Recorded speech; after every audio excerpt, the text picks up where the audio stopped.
طبعا مفيش حد ما بيحبش البتنجان المخلل، احلى طبق بتنجان ممكن تعمليه والطعم خطير. تعالى اقول لكم ازاي بيتعمل باسهل طريقه واحلى طعم. طبعا بتحضري المكونات زي ما انت عندك كده عشان تحطيها كلها في الكبه. تمام. ما عندكيش حق كبه، عندك هون برضو بتضربيهم على ايدك برضو مفيش اي مشكله. عباره عن فلفل رومي، قرنين فلفل رومي كبار مع قرنين فلفل يكون احمر او اخضر سبايسي او حامي زي ما بتحبي، تحطيهم كلهم في الكبه اهو.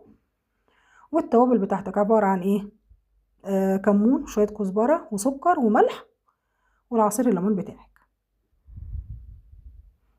وزي ما قلت لك ما عندكيش كبه ما تتعطليش خالص، عندك اللي هو الهون دقي في الهون تمام، ما فيش حاجه تعطلنا خلاص.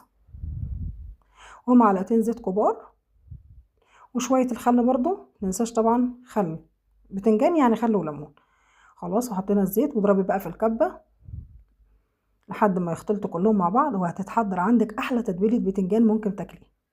خلاص. اي حاجه بقى عندك بتتحفظ في التلاجة، علبه تلاجة كده محترمه، ترصي فيها البتنجان على كام شريحه ليمون على الفلفل. عايزه تسلقي البتنجان عايزه تحمريه براحتك اهو زي ما انتم شايفين كده. وتروحي ايه